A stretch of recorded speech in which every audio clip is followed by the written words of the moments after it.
Hello and good morning to all my friends.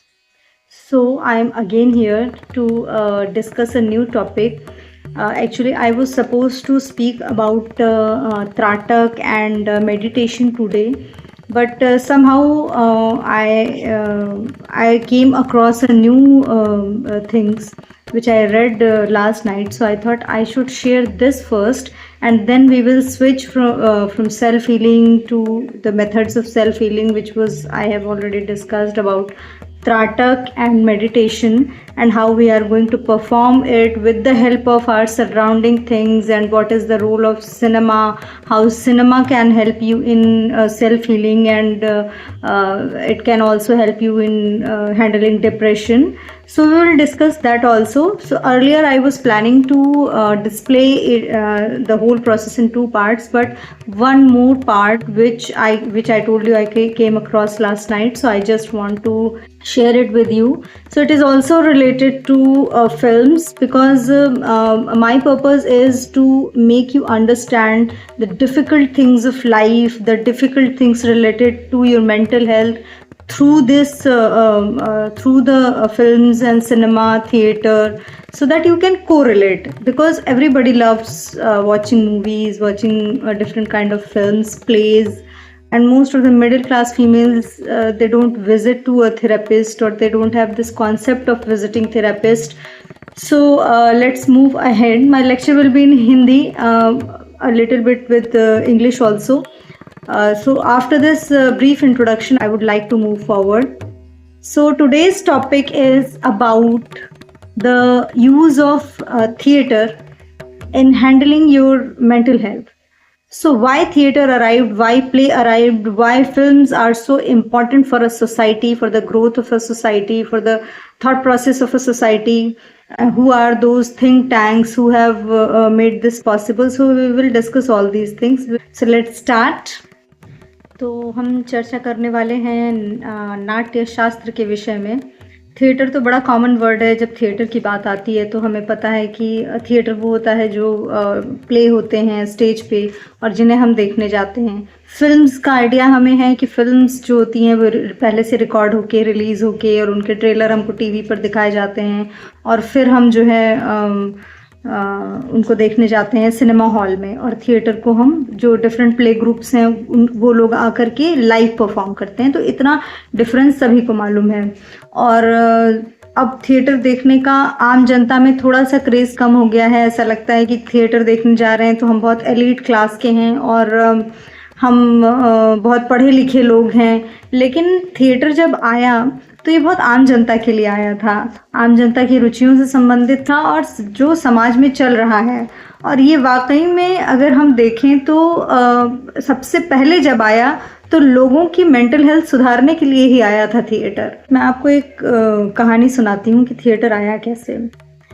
Theatre जिसको हम अपनी भाषा में नाट्य शास्त्र कहते हैं, तो ये नाट्य शास्त्र का जब उद्भव हुआ है तो ऐसा माना जाता है कि भरत मुनि ने नाट्य शास्त्र लिखा। और सबसे पहले जब सतयुग था, जैसे हम जानते हैं हमारे धर्म में, हिंदू धर्म की मान्यता के अनुसार हमारे 4 युग हैं। सतयुग से प्रारंभ होकर त्रेता युग, द्वापर युग और अभी हम जिस युग में बैठे हैं वो कलयुग है। तो कलयुग में तो जब सतयुग आया तो सतयुग में सब बड़े सात्विक थे और जीवन बहुत अच्छा चल रहा था। तो जो अधिकतर लोग थे ऐसा अज्यूम करते हैं कि वो सभी सुखी थे क्योंकि सत्व बहुत था। फिर धीरे धीरे समय आगे बढ़ा, हम लोग सतयुग से त्रेता युग में पहुँचे। जब त्रेता युग में पहुँचे तो धीरे धीरे सुख के साथ साथ दुख का आगमन हुआ। तो केवल जब सुख होता है तो थिएटर या नाटक तो नहीं हो सकता है, क्योंकि सुख तो बोर्डम है ना। तो मैं उसका भी कारण बताऊंगी कि सुख की वजह से भी थिएटर आने का एक कारण था, लेकिन सुख और दुख का उसमें ज़्यादा इम्पोर्टेंस है। तो जब दुख भी आया त्रेता युग में, जब स्त्री पुरुषों के संबंधों की बात होने लगी, जब बहुत सारी चीज़ें समाज में ऐसी आईं जो सतयुग में नहीं थी, तो और क्या हुआ कि जो लोग पढ़े लिखे नहीं थे, हायर एजुकेशन सेंटर तक नहीं पहुंच पाए थे, उनके लिए ज्ञान को कैसे सुलभ बनाना है, जो स्त्रियां पढ़ नहीं पा रही थी उनके लिए ज्ञान को कैसे सुलभ बनाना है, कौन सी सबसे सरल माध्यम से हम उनको एजुकेट कर सकते हैं। तो ऐसा माना जाता है कि जो देवता इंद्र हैं वो ब्रह्मा जी के पास गए। उन्होंने कहा कि प्रभु हमें कुछ ऐसा दीजिए जो क्रीडनीय हो। क्रीडनीय का मतलब क्रीड़ा शब्द से क्रीडनीय बना है, मतलब जो प्लेफुल हो और जिसको मैं दृश्य, श्रव्य और मनोरंजन ये सब एक साथ कर सकूं, यानी कि मैं देख भी सकूं, मैं सुन भी सकूं और उससे मैं अपने दिमाग का जो मनोरंजन है वो भी कर सकूं। क्योंकि देवताओं के पास केवल सुख ही सुख था, तो उनके जीवन में इतनी बोर्डम आ गई थी कि अरे कुछ है ही नहीं, कोई एडवेंचर ही नहीं है। तो एक तो ये भी कारण था। दूसरा कारण ये था कि जब त्रेता युग में सुख और दुख दोनों आया, तो जैसा मैंने बताया, जब जो लोग पढ़ नहीं पाए थे, जो लोग अनपढ़ रह गए थे, उनको शूद्र समझा गया। ये बाई बर्थ कास्ट सिस्टम तो था नहीं, तो एजुकेशन बेसिस पे था। जो सारी कैटेगरीज थी वो एजुकेशन बेसिस पे थी। अगर कोई भी कहीं भी जन्म लेने वाला बच्चा अगर बहुत पढ़ लिख गया तो वो वेद पुराण या कोई ऐसे ग्रंथ लिख सकता था। यानी तो उनके लिए देवता इंद्र ने कहा कि जो स्त्रियां नहीं पढ़ पा रही हैं, जो इस तरह के लोग हैं, शूद्र लोग हैं, जो हायर सेंटर तक नहीं पहुंच पा रहे हैं, तो उनके तक ज्ञान कैसे पहुंचाया जाए। तो ब्रह्मा जी ने इंद्र को वेद दिया, नाट्य वेद दिया, जो बाद में भरत मुनि के द्वारा नाट्य शास्त्र के रूप में कंपाइल करके, रूपांतरित करके धरती पर लाया गया। तो पहला जो प्ले हुआ था, ऐसा कहा जाता है, जिसको कि देवासुर संग्राम कहते हैं, और जिसमें मुझे जहाँ तक याद आ रहा है कि वज्र हस्त नामक एक कोई असुर था जिससे देवताओं ने युद्ध जीता था। उसी को सेलिब्रेट करने के लिए इंद्र की सभा में पहला प्ले जो खेला गया वो देवासुर संग्राम के नाम से था। तो उसके बाद फिर देवासुर संग्राम का जब ये प्ले हुआ तो उसमें असुरों को हारता हुआ दिखाया गया। तो असुर बड़े नाराज़ हो गए, तो उन्होंने आके जितने कलाकार थे उनको बहुत मारा पीटा। तो फिर भरत मुनि भागे भागे ब्रह्मा जी के पास गए। उन्होंने कहा कि प्रभु ऐसे तो हम लोग जो है कलाकार होकर के मार खाएंगे, आप हमारे लिए कोई सुरक्षा व्यवस्था कीजिए। तो सुरक्षा व्यवस्था के लिए ब्रह्मा जी ने विश्वकर्मा भगवान को कहा कि आप इनके लिए एक रंग मंडपम बनाइए जहाँ पर ये लोग रंगमंच खेल सकें। फिर इंद्र जी ने कहा कि हम तो अभी भी हमारा मनोरंजन नहीं हो पा रहा है, क्योंकि सारे पुरुष ही पुरुष हैं यहाँ पर, तो कुछ ऐसा राग रंग ही नहीं महसूस हो रहा है। तो कला को और जिसको कहते हैं शिखर पे, बिल्कुल height of expression, zenith of expression पे ले जाने के लिए अप्सराओं की रचना हुई। तो पहली जो अभिनेत्रियां थीं वो हमारी अप्सराएं थीं। वो इसीलिए आई थीं ताकि वो अपने कला के माध्यम से लोगों तक वो संदेश और वो भावनाएं पहुंचा सकें जो आमतौर पर कठिनाई से पहुंचती हैं या बहुत पढ़े लिखे लोगों को ही वो सुलभ थीं। लेकिन अब समस्या ये आई कि देवता तो सुखी ही सुखी हैं, वो कितने दिन इस नाट्य नाटिका को परस्यू कर पाते। तो ये हुआ कि इसको पृथ्वी पर ले जाया जाए, क्योंकि जो मनुष्य है उसके अंदर इतने इमोशंस हैं, इतने एक्सप्रेशंस हैं, इतनी कलाएं हैं, हाव भाव हैं, शरीर का चलना फिरना, उठना बैठना, बात करने की कला कि एक ही व्यक्ति माँ से अलग तरीके से बात करता है, पत्नी से अलग तरीके से बात करता है, बहन से अलग तरीके से बात करता है, जब काम पर जाता है तो अपने सबॉर्डिनेट से अलग तरीके से बात करता है। तो एक ही व्यक्ति में इतने रंग हैं कि रंगमंच जो धरती पर मनुष्य हैं उनके लिए ही हो सकता है। तो इस प्रकार फिर रंगमंच का जो एक की जो विद्या है वो इस प्रकार धरती पर आई, और फिर ये विद्या सुलभ की गई उन सभी आमजनों के लिए जो अपने जीवन में कहीं ना कहीं किसी दुख में थे, किसी क्षोभ में थे, किसी डिप्रेशन तो शब्द उस समय नहीं रहा होगा, लेकिन डिप्रेशन तो एक कंडीशन है जो हर युग में जहाँ मनुष्य है उसके साथ साथ एग्जिस्ट करती ही करती है, और कोई मनुष्य ऐसा नहीं होता है जिसको मेंटल हेल्थ इश्यूज़ नहीं होते या डिप्रेशन नहीं होता। यहाँ तक कि जो साधु संत जो बाद में बहुत हम कहते हैं महान बन गए हैं और अब उनका अपने ऊपर सब कंट्रोल है, वो भी इस फेज से गुजरते हैं, क्योंकि वो भी खोज रहे होते हैं। जो भी सीकर होगा उसको एक न एक बार ज़रूर कुछ साइकोलॉजिकल एक कुछ फेज अप डाउन उससे ज़रूर गुजरना होगा। और आप सोचिए कि ये जो बोर हो गए हैं या मनुष्य ही है जो सुख दुख दिखा पाएगा, ये कॉन्सेप्ट कब से आया है हमारे यहाँ। मतलब इंद्र जो हैं वो ब्रह्मा जी से डिस्कस कर रहे हैं, और फिर भरत मुनि हैं जिन्होंने इसको नाट्य शास्त्र के रूप में 36 चैप्टर और 6000 वर्सेस के साथ में मनुष्य जाति के लिए कंपाइल किया। तो ये था एक थिएटर का छोटा सा हिस्ट्री। और Indian theatre is the actually theatre, जैसे हम वेस्टर्न थिएटर की भी बात करते हैं, बट वेस्टर्न थिएटर पे भी इंडियन थिएटर का बहुत इन्फ्लुएंस है, क्योंकि कितने वेस्टर्न जो आर्टिस्ट थे वो इंडिया आए। जब भारत गुलाम था अंग्रेज़ों का तब भी, और जब आज़ाद हो गया उसके बाद भी, चाहे वो फ्रेंच आर्टिस्ट हों या अमेरिकन्स जो हों जिनका 1960s से बहुत इम्पैक्ट इंडियन थिएटर को देख के उनके ऊपर हुआ है, बहुत सारी चीज़ें वो लेकर के गए हैं।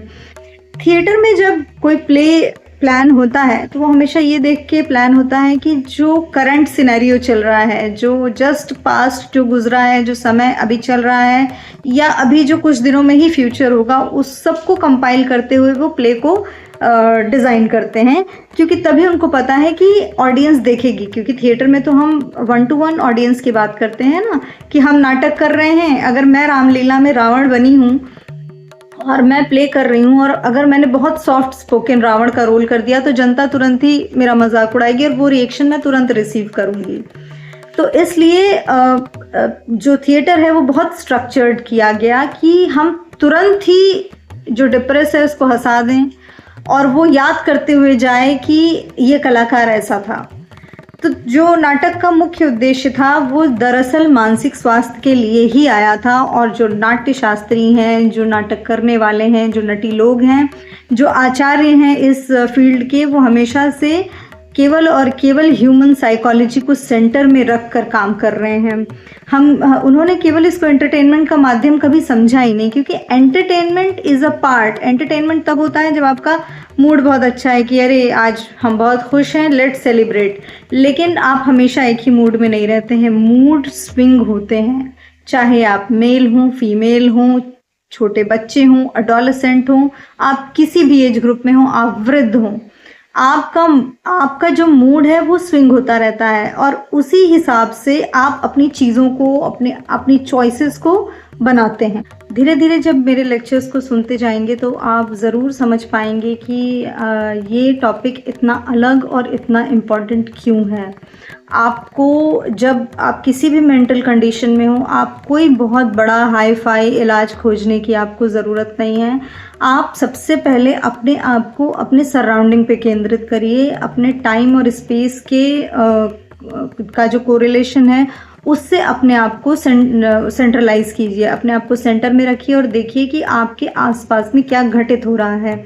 जब आप अपने इनर सेल्फ को और अपने आसपास जो सबसे नज़दीकी चीज़ें हैं उनको जिस दिन आप ओरिएंट करना सीख जाएंगे, आप अगर थेरेपी भी लेते हैं तो भी आप 24 घंटे थेरेपिस्ट के पास नहीं रहते हैं, आपको 1 घंटे 2 घंटे के लिए जाते हैं, और जब वापस आते हैं तो आपको चीज़ें अपने दिमाग से ही हैंडल करना पड़ता है। तो हम बात कर रहे थे, बड़ी इंटरेस्टिंग हमारी बातचीत चल रही थी नाट्य शास्त्र के ऊपर, यानी कि थिएटर के ऊपर, क्योंकि पहले थिएटर आया और फिर थिएटर से जब टेक्नोलॉजी उसमें आई, जब और वेरिएशंस आई, तो वो फिल्म बन गया। और फिल्म तो एक बहुत वास्ट एक सिनेरियो है, एक पूरा वट वृक्ष है, और लेकिन थिएटर जिसको हम कहते हैं वो बीज है।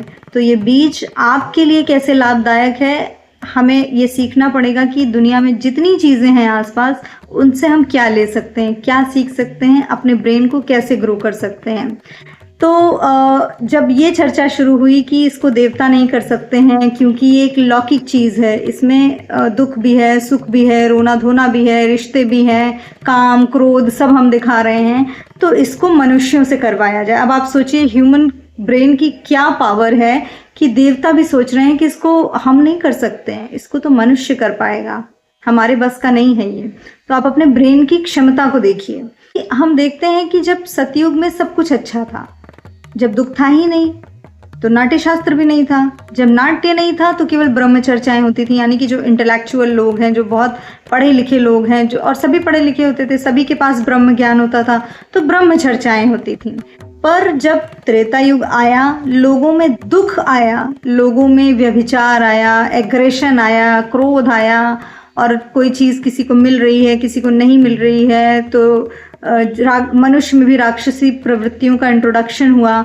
तब ये हुआ कि इनको सुधारने के लिए जो एक संदेश पहुंचाना है समाज में, जो ऐसे भटके हुए लोग हैं इनको भी कैसे ज्ञान की तरफ ले जाएं, तो उसका माध्यम जो था वो नाट्य शास्त्र बना। अभी भी देखिए जागरूकता फैलाने के लिए गांव में जो बिल्कुल हम स्वास्थ्य की अगर बात करते हैं या वुमेन हेल्थ की बात करते हैं या इस तरह की जागरूकता जब फैलानी होती है, तो आज भी हमारे देश में नुक्कड़ नाटकों का कितना ज़्यादा प्रचलन है। तो भरत मुनि ने नाट्य शास्त्र बनाया, ब्रह्मा जी ने नाट्य वेद दिया इंद्र को। नाट्य वेद और नाट्य शास्त्र में मैं थोड़ा सा आपको अंतर बताती चलूँ। ये उतना आपके लिए रेलेवेंट तो नहीं है, मगर फिर भी हमें जानना चाहिए, क्योंकि हम बात बात पर बोलते हैं ना कि वेद हैं, हमारे शास्त्र, हम बहुत गर्व करते हैं। तो जो नाट्य वेद था वो ब्रह्मा जी ने इंद्र को दिया था। तो वेद वो अलौकिक है, कालातीत है, क्योंकि वो ज्ञान का प्रतीक है। लेकिन इस ज्ञान को जब हम मनुष्यों को देते हैं तो उसे हम एक एजुकेशन फॉर्म में देते हैं, उसको विद्या में कन्वर्ट कर देते हैं। तो ज्ञान को तो हम बुक्स में नहीं बाउंड कर सकते हैं, पर हम विद्या को बुक्स में बाउंड कर सकते हैं। और मनुष्यों को सीखने के लिए और एक पीढ़ी से दूसरी पीढ़ी में उसको ले जाने के लिए हमें शास्त्र की आवश्यकता होती है। तो जो वेद है वो हमें ज्ञान देने के लिए है, वो अलौकिक है, वो कंपाइल्ड नहीं है, वो श्रुति परंपरा पर चला है, यानी कि सुनकर गुरु से शिष्य ने सुना और शिष्य ने अपने शिष्य को भविष्य में सुनाया। तो वो वेद है, वो ज्ञान की परंपरा है। शास्त्र जो होते हैं वो लिखित में होते हैं, उनका कंपाइलेशन होता है, क्योंकि वो विद्या के रूप में जो लौकिक जीवन है, जो हमारा ये फिजिकल एनवायरनमेंट है, दुनिया है हमारी, उसके लिए बनता है, जो मनुष्यों को कोई भी कठिन शब्द को सरल भाषा में पहुंचाने में मदद करता है। तो जो हमारे भारतीय हमारी जो कलाएं हैं, वो चाहे नृत्य है, संगीत है, पेंटिंग है, वो सब जब एग्जिस्टेंस में आई, तो वो basically all these were not for entertainment, ये केवल मनोरंजन के लिए नहीं थी। इनको याज्ञवल्क्य मुनि ने मोक्ष का मार्ग कहा है। उन्होंने कहा है, उनका एक कोट है जो मैं आपको पढ़कर सुनाती हूँ। वीणा वादिनी तत्वज्ञो, इसका मतलब है कि अगर आप वीणा बजाना जानते हैं, जाति श्रुति विशारद जाति श्रुति का मतलब कास्ट सिस्टम से नहीं है। जाति श्रुति को म्यूजिक के रागों के रूप में डिनोट किया जाता था पुराने ज़माने में। तो वीणा वादिनी तत्वज्ञो जाति श्रुति विशारद, यानी कि अगर आप वीणा प्ले करना जानते हैं और म्यूजिक के जितने राग हैं उनमें आप पारंगत हैं। तालज्ञ, यानी कि आपको संगीत के तालों की पहचान है। मोक्ष मार्गम नियक्षते, यानी तो फिर आपके लिए मोक्ष का मार्ग खुला है, यानी कि path of salvation, way to salvation आपके लिए ओपन है। क्योंकि संगीत, कला, नाटक, ये सब ईश्वर के बहुत निकट है। आप देखें, भगवान शंकर तांडव करते हैं, जो उन्होंने तंड ऋषि को दिया। तो भगवान शंकर वीणा भी बजाते हैं, तांडव भी करते हैं। भगवान कृष्ण मुरली बजाते हैं। इसीलिए उनके जो जीवन काल की घटनाएं हैं उनको हम लीला कहते हैं। भगवान राम के जीवन की घटनाओं को हम रामलीला के माध्यम से बताते हैं। तो अब आप सोचिए कि अगर आप कला से जुड़े हैं तो आप सीधा सीधा ईश्वर से जुड़े हैं, और अगर आप सीधा सीधा ईश्वर से जुड़ जाते हैं तो क्या डिप्रेशन, क्या मेंटल हेल्थ और क्या कोई दुख, एंजाइटी या स्ट्रेस, कितनी छोटी सी बात है, हमारे आसपास की चीज़ है। हम कितने हंसी मजाक में कह देते हैं कि रामलीला हो रही है, हम नहीं देखने जाते। आप ज़रूर देखने जाइए अगर आपके आसपास हो रही है। कोई थिएटर प्ले आपके आसपास हो रहा है, कोई म्यूज़िकल प्रोग्राम आपके आसपास हो रहा है, आप ज़रूर विज़िट करें। आप जाने से पहले अपनी मेंटल हेल्थ को एनालाइज करके जाएं, और वहाँ जाकर जब आप लौटेंगे तो आपको याद भी नहीं रहेगा कि आप क्या एनालिसिस करके गए थे। आप बहुत प्रसन्नचित्त होकर लौटेंगे। तो अपने जीवन में कला को स्थान दीजिए, कला को सम्मान दीजिए, और नाट्य शास्त्र पर आगे भी चर्चा करने के लिए हम मिलते रहेंगे। और अगले एपिसोड में, यानी कि कल के एपिसोड में, मैं आपको मिलूंगी त्राटक और मेडिटेशन के साथ, और फिल्मों के माध्यम से आप कैसे कर सकते हैं इसको। आप, क्योंकि जब ऋषि मुनि कोई चीज़ करते हैं ना, तो वो लगता है कि सब छोड़ छाड़ के, संन्यास लेके, त्याग करके हिमालय पे जाकर किया होगा। लेकिन हम आम मनुष्य हैं, हमें यहीं रहना है। तो हमें यहीं की चीज़ों को अपना हथियार बनाना होगा और यहीं की चीज़ों को एंजॉय करते हुए अपनी साइकोलॉजी सुधारनी होगी और अपना जीवन गुजारना होगा। इस चर्चा में बने रहने के लिए धन्यवाद। मिलते हैं फिर।